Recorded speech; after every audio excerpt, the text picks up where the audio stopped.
All right, so welcome everybody. This is a What's Up For You call. It's August 13th.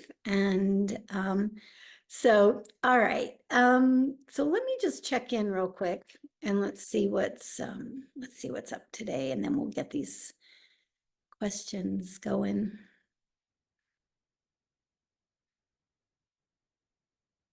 Well,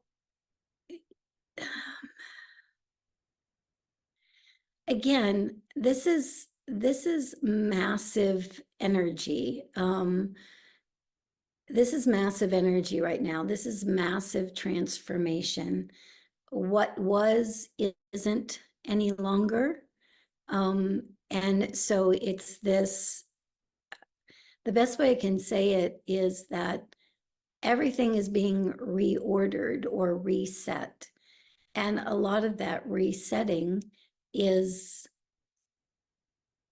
has us doing things differently, has us noticing things that maybe we haven't noticed before.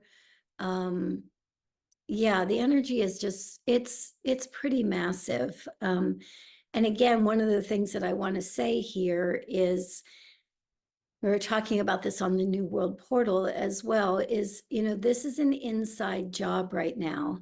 So really having that energy go inward first and kind of feeling into the shifts, the changes, the challenges, the whatever might be going on in our lives, to feel into it first and practice, if we haven't already, listening to that still small voice inside. We're just being invited right now to have that voice get louder and louder, right? So that it's literally, so that that awareness is coming from the inside out. And that's, you might say, that is the shift. That is the shift that is taking place now. So anyway, we'll leave it at that, and we'll see where our questions take us, and maybe more information as we move through that. So where do you want to go, Sharon? All right, this first question is a mom who wants to go back to her professional life after a pregnancy, and her son is 5 years old and is on the autism spectrum and very hyperactive. And she just doesn't feel comfortable leaving him and wants to know if there's any blocks in her energetic field so that she can return to work. Um, well, again, let's reorganize that a little bit, because we've been taught from the very beginning that there's something wrong with us, right? I mean, we've been taught that there's a block, that there's something that we need to fix. And the fact is that in many ways, the choice has already been made, that, to go and experience your professional life again, which is, that's your awareness of your choice, which is great. So now we just want to flip it and say, okay, what energy are we going to add to that decision so that it flows with ease and grace? Yeah. So instead of where am I blocked, why aren't I allowing that to happen? Let's just flip it over. It is going to happen. So how are we going to add energy to that experience that allows that to happen with ease, grace, and joy for everybody involved, right? So let me see something here. I think that, I mean, I know, I was the one who, like so many mothers, you take your child to daycare or whatever, and I bawled my eyes out sitting in the parking lot afterwards, like so many moms do, because it's scary, and it's unnerving to leave your child with somebody else, and it's also unnerving even more, especially maybe when your child isn't verbally communicating, or isn't sharing information with you as readily as somebody who is verbal. So so let's go back to this energy of really imprinting. You want to see a smile on his face when he comes home from school. You want to have a smile on your face when you come home from work. You want to make the fact that the two of you are spending time apart something that makes the time that you spend together that much more loving, caring, empowering. So it's like we're all of that energy, we're just setting all of that energy in place. Because I think for so many moms, I know very true for me, we fear them having a different kind of experience because we don't want them to get hurt. We don't want them to be misrepresented or bullied or all of these kinds of things. And at the same time, if we create our energetic field prior to these experiences, it's a lot less likely that those kinds of things happen. Yeah. So you're literally setting the energy. What do you want the experience to be? And the more you add that energy to that experience, the more it's likely that that's exactly what's going to come back. Yeah. Yeah. I hope that's helpful. All right, Miss Sharon. My son has been having a loop where he screams in a loud pitch. It starts as a pain in his gut, but is part of a loop. And sometimes he says he is so frustrated with his body not listening to him and he wants to scream his lungs out. How can we help him? Let me say it this way. I actually just learned this morning, probably 2 hours ago. So let me just share this with you. Hold on a second. I just want to make sure it applies here. Okay,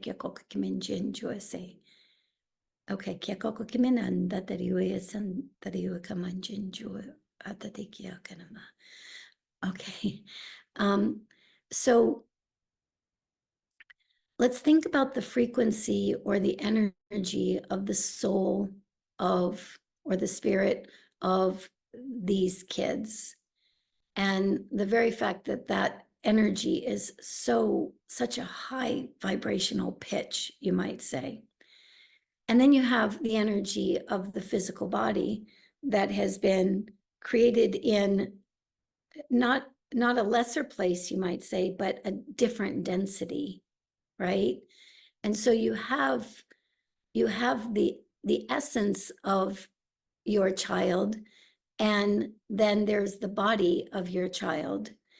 And those two realities have a very, very hard time going together, right? That's where dysregulation happens. That's where not wanting to really be fully in the body happens. All of that energy is part and parcel because of a vibrational mismatch between the essence and the body. So we want to create invitations from the body to the spirit and from the spirit to the body to organize that on his behalf. Yeah.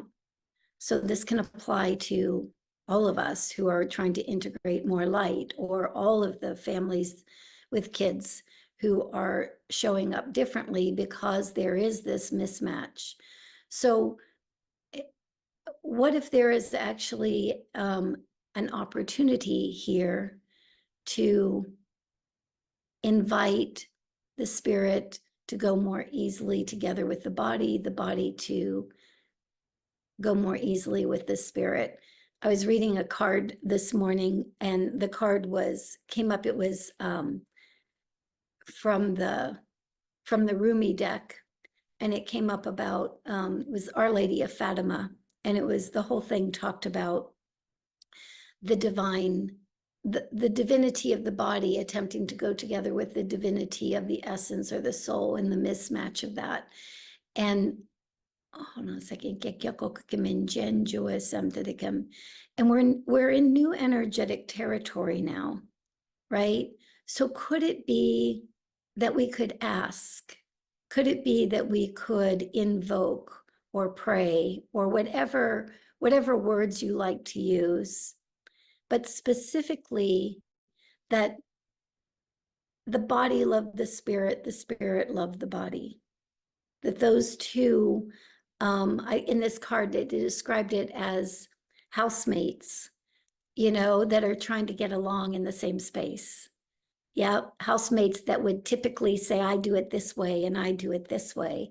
It's not that one's better than the other, the body or the spirit. It's just that they have different modes of expression and connection and communication.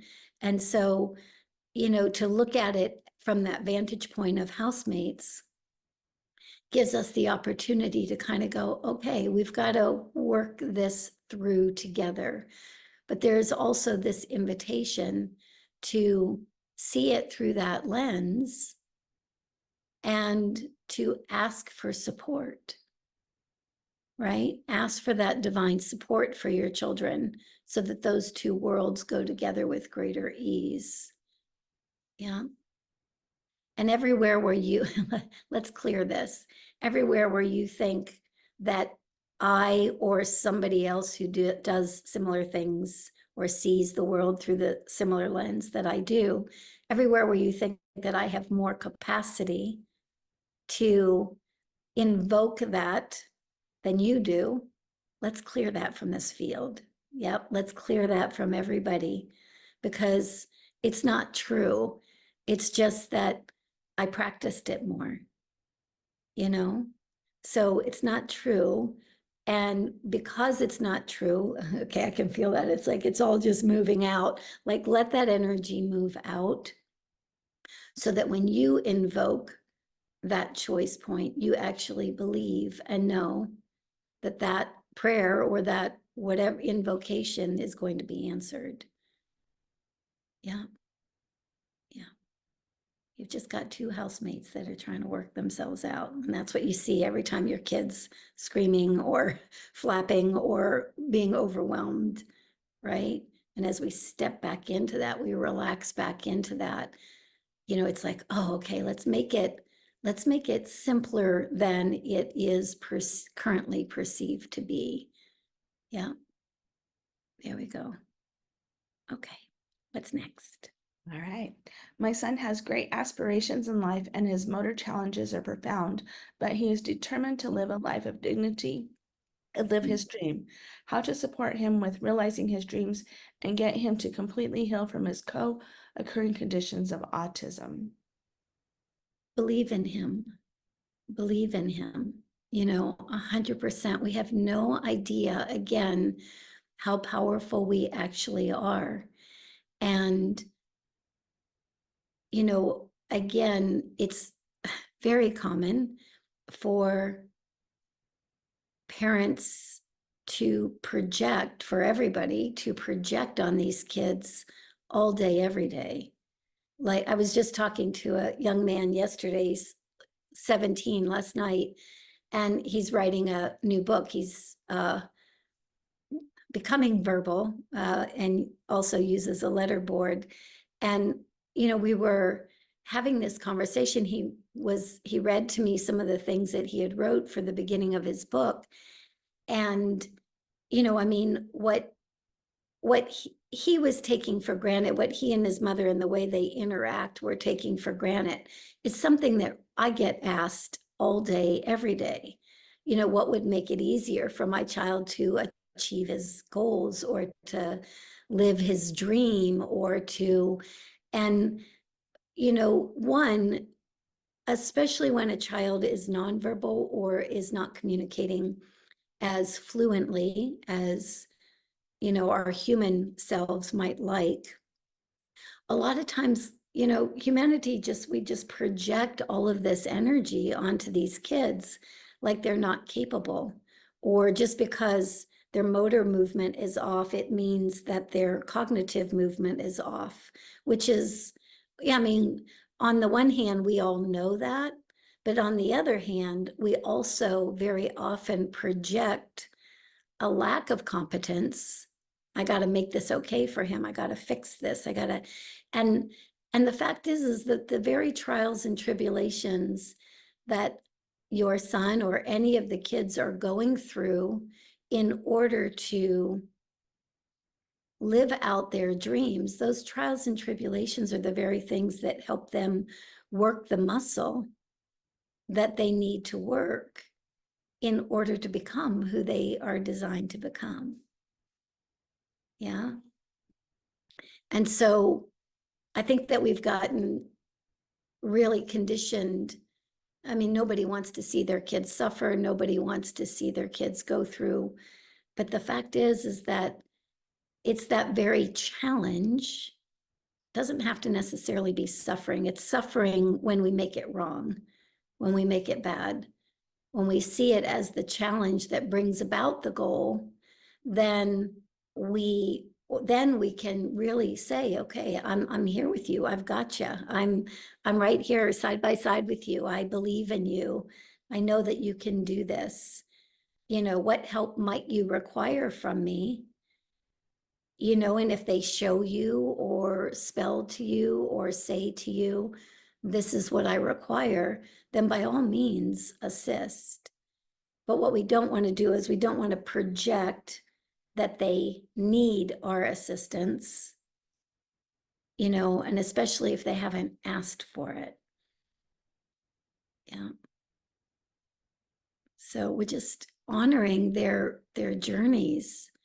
And I mean, honestly, it's like, I'm sure that any one of us can look at our own journeys and go, ooh, that's been a doozy.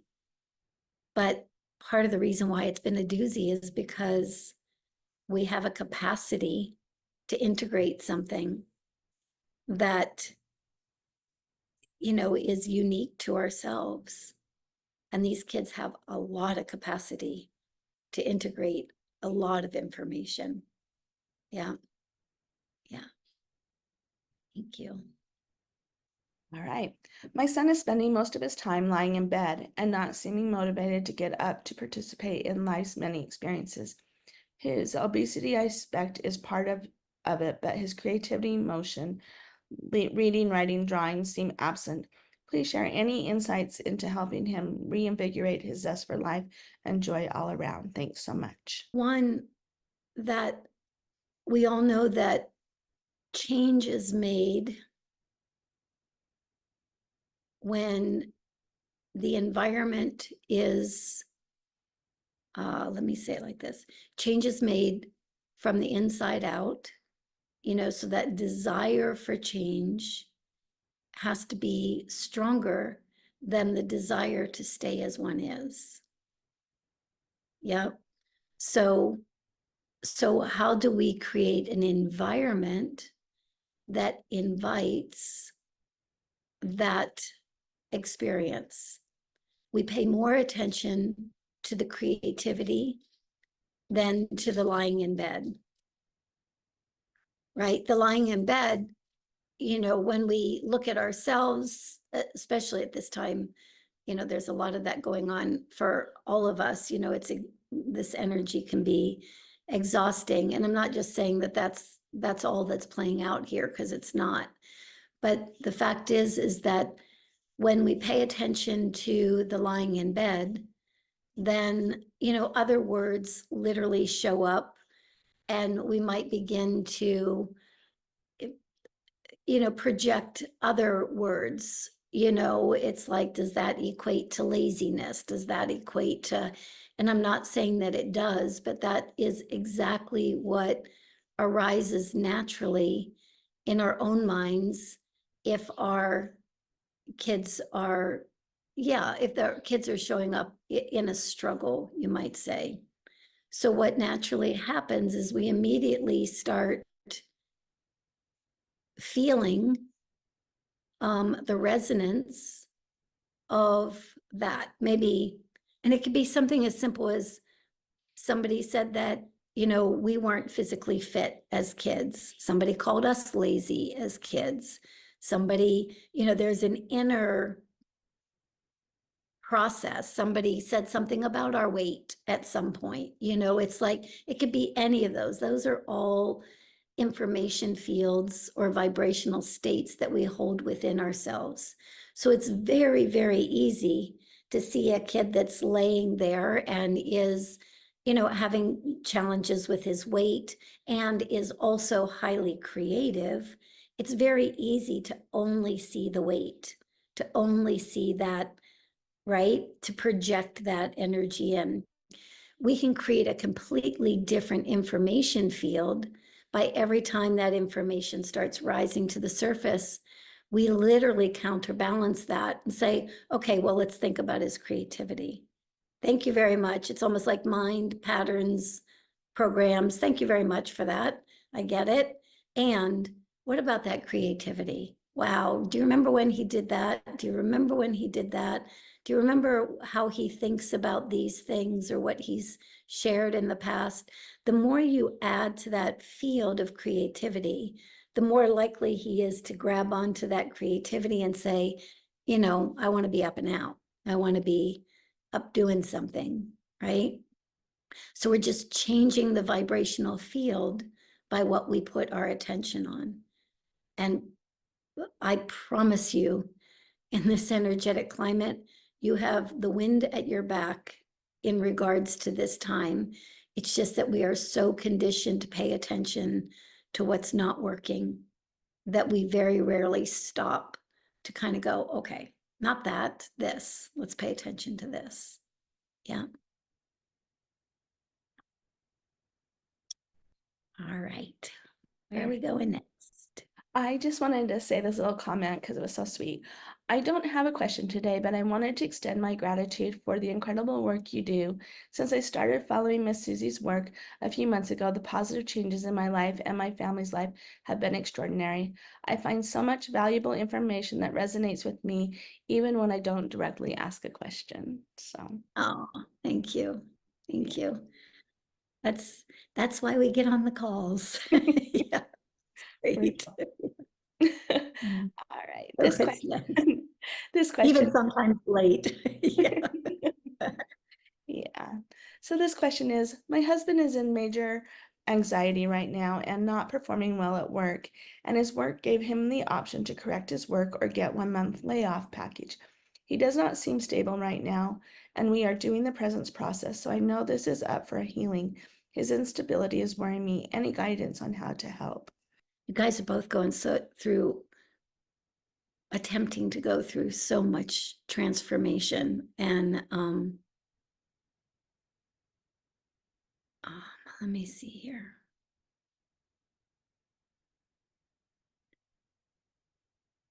Uh, I I'll let me just say this, and then you can take it. You can ask for additional information if you like. He really needs the time off. I know from a financial standpoint and all those other things that we all worry about and things like that. It's like he really could use the time off. He really could use some time to adjust to all the changes that are attempting to happen within him. And I don't want to minimize I don't want to minimize that the male energy here, but it can be very challenging, especially for the more male aspects of any of us, to allow our emotions to flow, to allow that energy to move. And it's like there's a different kind of conditioning that happens around that male energy, and especially depending on his age bracket and things like that. What I'll tell you, what I see is I see this emotion that is kind of almost like vibrating. It's in him. It's his emotion is vibrating. It's trying to let loose. And his natural instinct when that emotional energy is trying to let loose is to try to push it back down. That's what he's been taught, right? And so it's not going to, pushing it back down is not going to work anymore. It's what he's been taught is not going to work, but it can feel like a little bit of a breakdown. If I'm honest, it can feel like Yeah, it's like when we can't do what we've always done anymore, it kind of throws the nervous system out. And that's why I'm saying he probably could use a little bit of that time. He could probably use the month, um, and take that time, because it's like he's fighting an old system in a new system, right? And he needs a little bit of time and space to allow the new system to really anchor in. So that said, it's also very challenging on your end to watch somebody go through that. And it's also probably a little unnerving, if you're going through the presence process too, quite frankly, all your stuff is coming up and moving and shaking. And so that makes it a little bit more tenuous when you look at him. It's like I'm relying on him to be to this, and he's having his experience. And so all I'm going to say is in both cases, it's inviting both of you to dive in deep, deep, deep, deep, deep. So when he is having his experience and it's triggering something in you, you utilize that triggered experience to dive in deeper to yourself, right? Dive in deeper, dive in deeper. You're hitting, honestly, you guys are both hitting all kinds of fears, old patterning, wounding.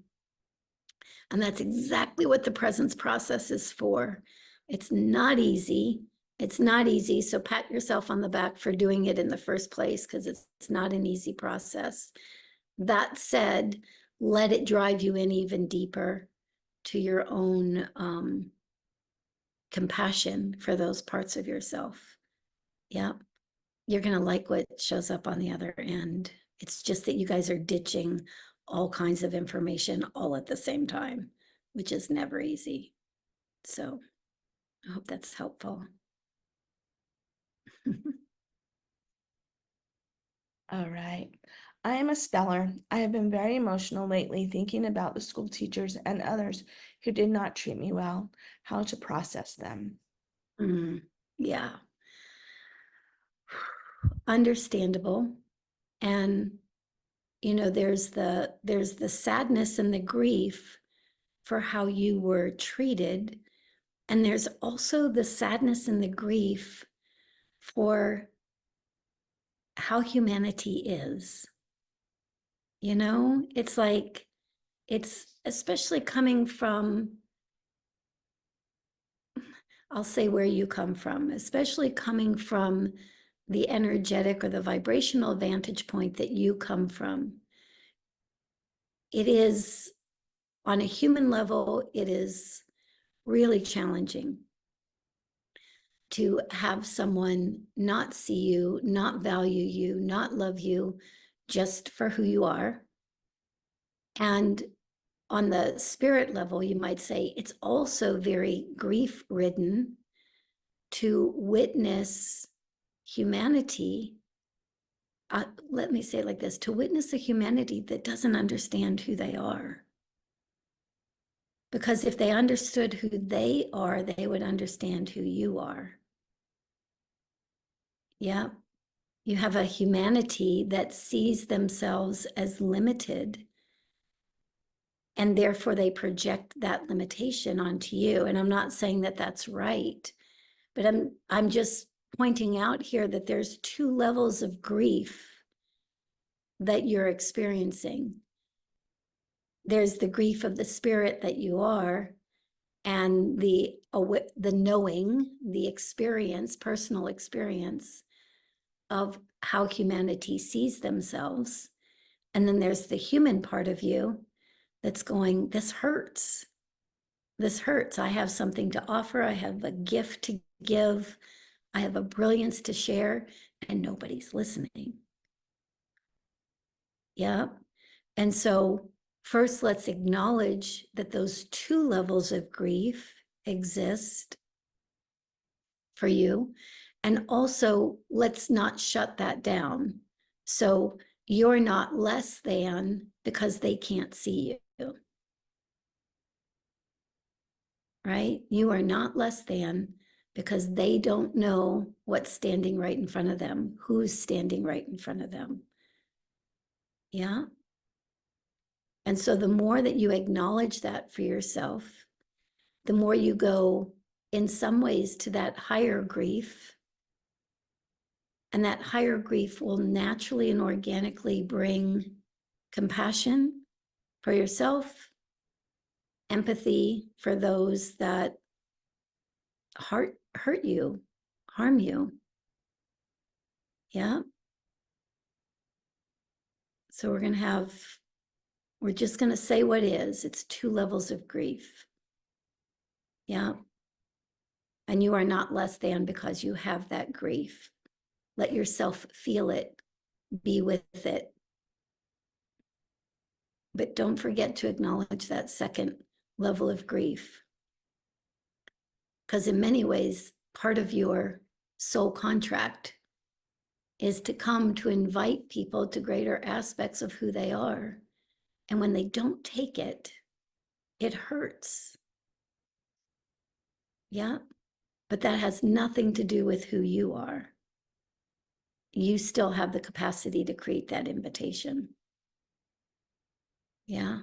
I hope that helps. All right, this next question. My daughter, who has been dealing with OCD, I have been using tools from your integration class and asking her higher self what she needs for her soul for this year's school. We found some online classes for teens, a teen empowerment group, and a teen restorative storytelling class. She is nervous but so happy she doesn't have to go back to in-person school.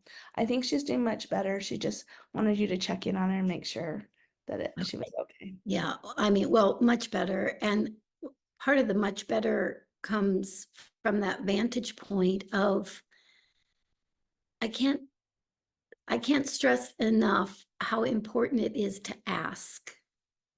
Again, and I love that you took some of the tools from the integration series and applied those to your daughter. I'm glad that you're assuming that you can ask and receive a response back. And I'm saying that because no matter whether your child is verbal, nonverbal, a speller, something in between, we're asking because that's a human being that has an opinion about their own life journey. Right. And so we ask, and sometimes it does take a little bit longer, or it's a little bit more challenging to get that information back. We have to be a little bit more patient, because it doesn't come like just a verbal exchange. But the joy and the opportunity and the gift that's really been presented here, and why there is a lot more lightness of being, is pretty much wrapped around you asked. You asked, she contributed, there was an interaction. She was valued, her opinion about her own process was valued. Yeah. That's huge. That's huge. And I think there's something for you too to share about that out in the world too, if I'm honest. I mean, it's like sharing that experience and kind of letting others know, because we take these things for granted. This is what I was talking about with last night. We take these things for granted. And especially when somebody presents with challenges that other people don't present with, we have a tendency to start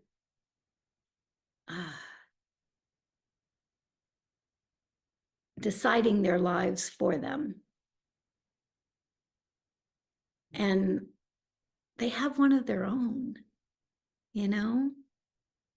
beautiful souls coming to have a soul's journey, and not an easy one by any chance.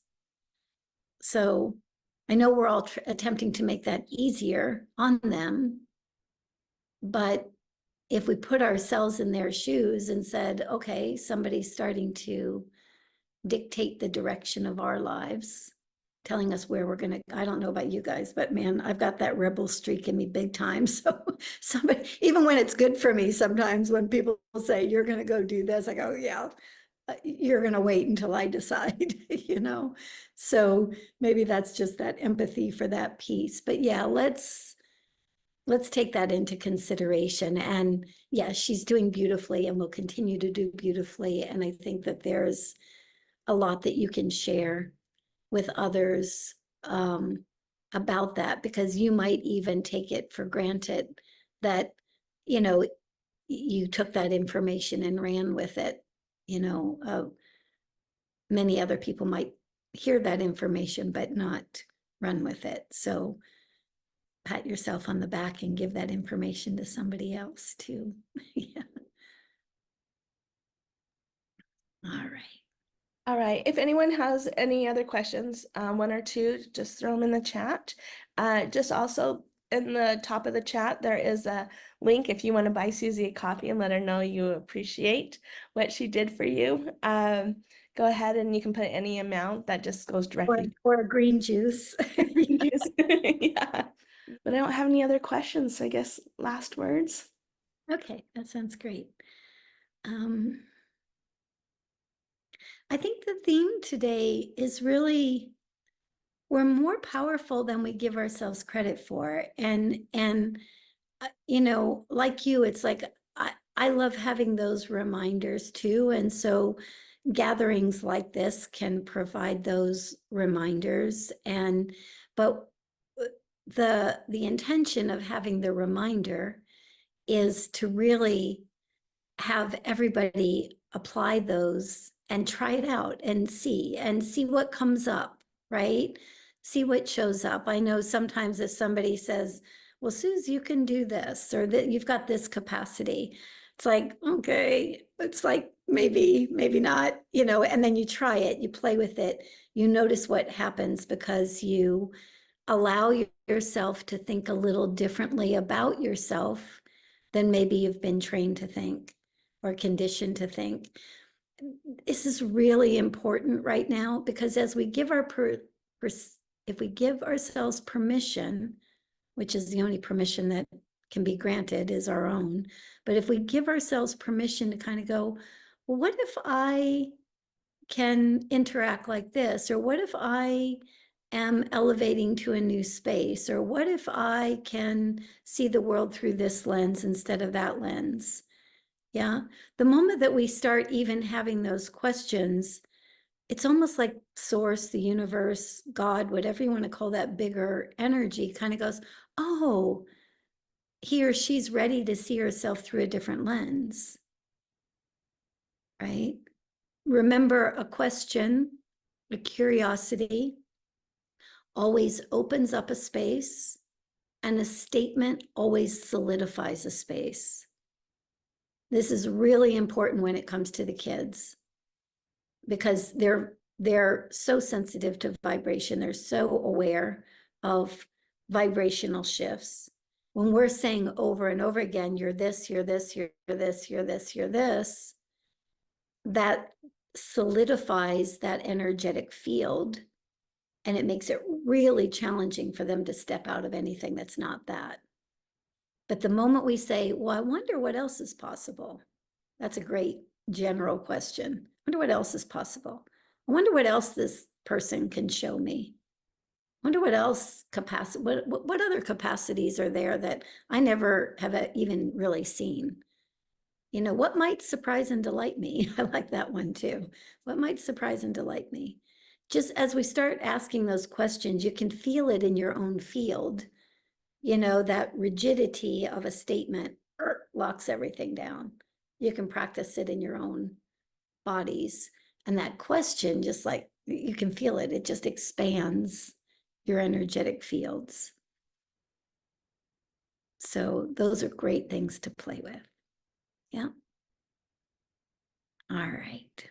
I hope that's helpful, everybody. Lots of love. Thank you for putting up with my lateness today. And Yeah, these energies are all over the place, and so am I. So lots of love, everybody. And I'll see you next time. Bye.